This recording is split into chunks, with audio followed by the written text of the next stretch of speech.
Kielburger reflects on working toward peace. Personal essay by Kielburger. When I was very young, I dreamed of being Superman, soaring high above the clouds and swooping down to snatch up all of the bad people seeking to destroy our planet. I would spend hours flying across the park, stopping momentarily to kick a soccer ball in my path, or to pat my dog, Muffin, who ran faithfully at my heels. One day, when I was 12 years old and getting ready for school, I reached for the newspaper comics. On the front page was a picture of another 12-year-old boy from Pakistan, with a bright red vest and his fist held high. According to the article, he had been sold into bondage as a weaver and forced to work 12 hours a day tying tiny knots to make carpets. He had lost his freedom to laugh and to play. He had lost his freedom to go to school. Then, when he was 12 years old, the same age as me, he was murdered. I had never heard of child labor and wasn't certain where Pakistan was. But that day changed my life forever. I gathered a group of friends to form an organization called Free the Children.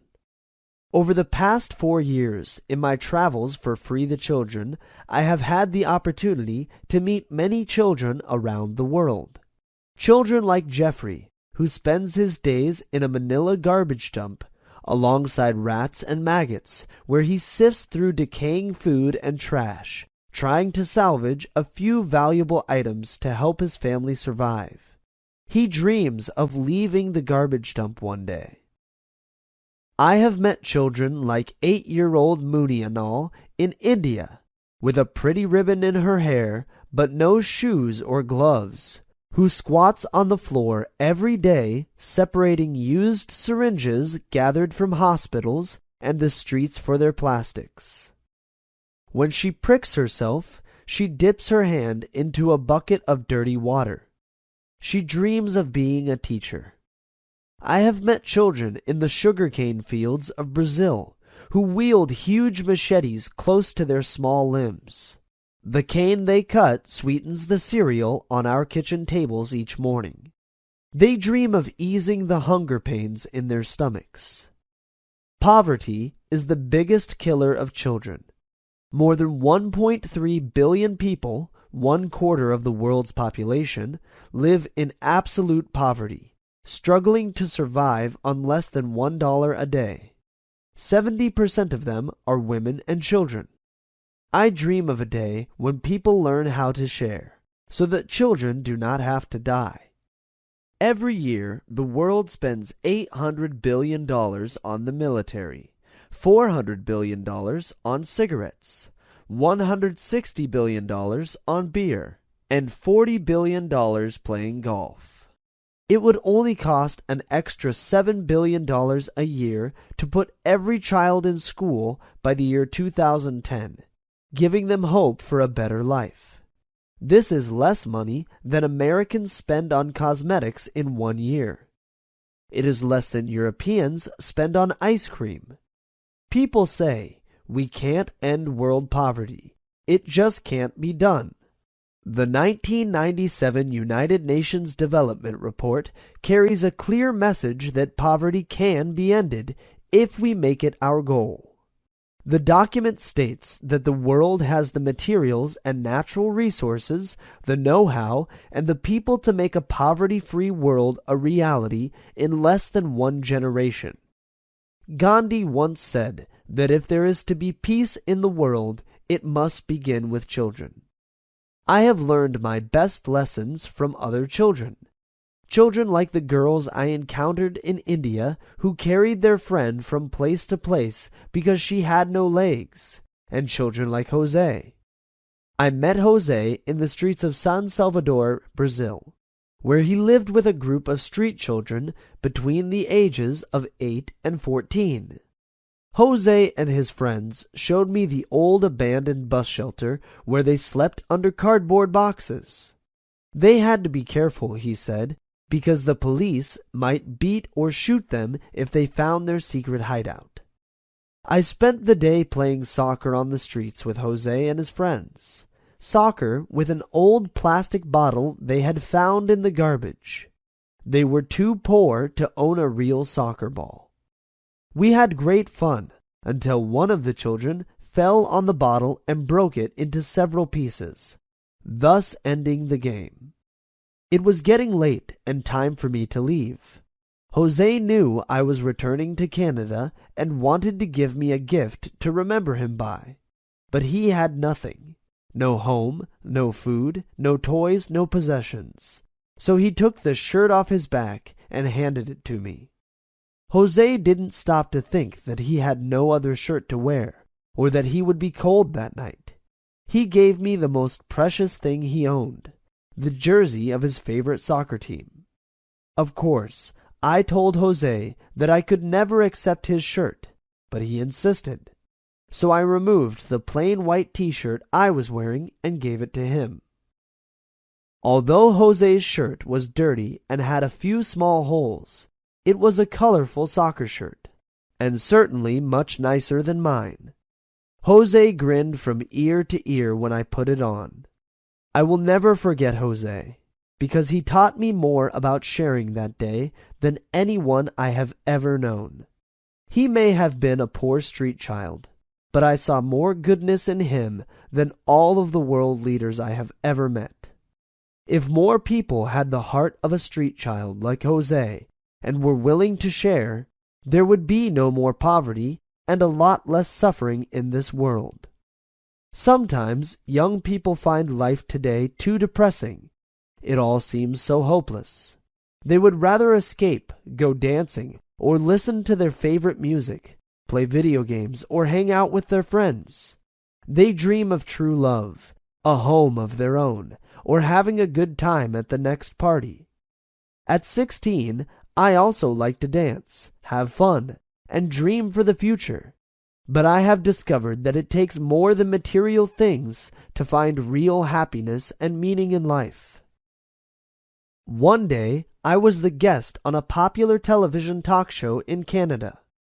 I shared the interview with another young person involved in cancer research. Several times during the program, this young man, who was 20 years old, told the host that he was gifted, as indicated by a test he had taken in 3rd grade. Turning my way, the host inquired whether I too was gifted. Never having been tested for the gifted program, I answered that I was not. When I returned home, my mother asked me, "Are you certain you aren't gifted?" I realized that I had given the wrong answer. I was gifted, and the more I reflected, the more I concluded that I had never met a person who was not special or talented in some way. Some people are gifted with their hands and can produce marvelous creations in their capacity as carpenters, artists, or builders. Others have a kind heart, are compassionate, understanding, or are special peacemakers. Others again are humorous and bring joy into our lives. We have all met individuals who are gifted in science or sports, have great organizational skills, or a healing touch. And, of course, some people are very talented at making money. Indeed, even the most physically or mentally challenged person teaches all of us about the value and worth of human life. I think that God, in fact, played a trick on us. He gave each and every person special talents or gifts, but He made no one gifted in all areas. Collectively, we have all it takes to create a just and peaceful world, but we must work together and share our talents. We all need one another to find happiness within ourselves and within the world. I realize now that each of us has the power to be Superman and to help rid the world of its worst evils, poverty, loneliness, and exploitation. I dream of the day when Jeffrey leaves the garbage dump, when Munianal no longer has to separate used syringes and can go to school, and when all children, regardless of place of birth or economic circumstance, are free to be children. I dream of the day when we all have Jose's courage to share. Hi there everyone, welcome to a new video lesson. Our video lesson today is on Craig Kielburger reflects on working towards peace. In our lesson we'll be focusing on the key vocabulary. This video lesson is presented to you today by Mahmoud Dahru. Are you ready everyone? Let's start. So what are we going to do today? Well, in this video lesson, we're going to study the key vocabulary in Craig Kielburger reflects on working towards peace. These key vocabulary words are syringe, possession, inquire, capacity, and exploitation. Are you ready? Let's get started. Alright, so the first word that we have here is the word syringe. Let's read this passage to know what the word syringe means. I have met children like 8-year-old Maniano in India with a pretty ribbon in her hair, but no shoes or gloves, who squats on the floor every day separating used syringes gathered from hospitals and the streets for their plastics. Can you guess what the word syringe means? Well, a syringe is a tube for collecting blood or other liquids or for putting liquids into the body, usually through a needle that can be put under the skin. And this is a picture for a syringe. Repeat after me. Syringe. Syringe. Very good. Our next word is the word possession. Jose knew I was returning to Canada and wanted to give me a gift to remember him by. But he had nothing. No home, no food, no toys, no possessions. What does the word possessions mean?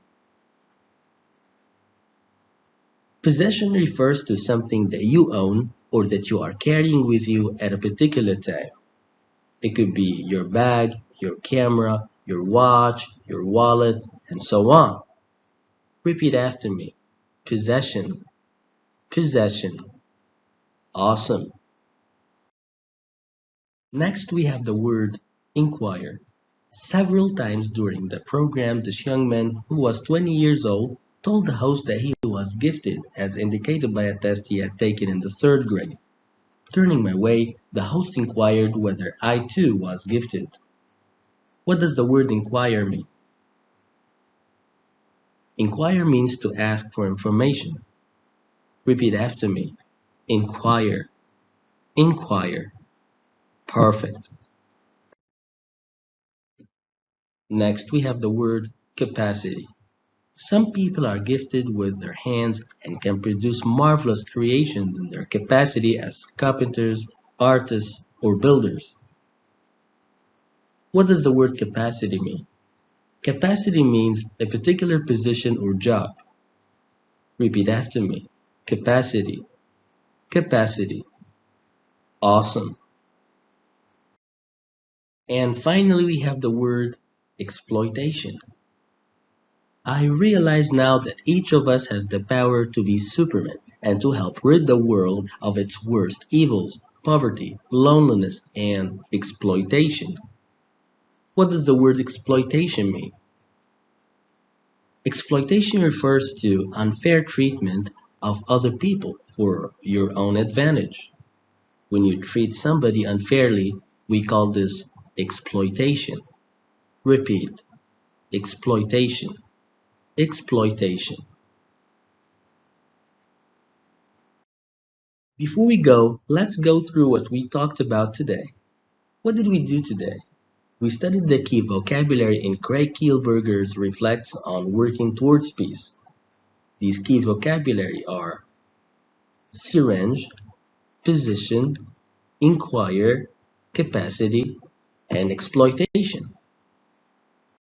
Well, that takes us to the end of our video lesson for today. Thank you so much for watching, and till we meet again, bye bye!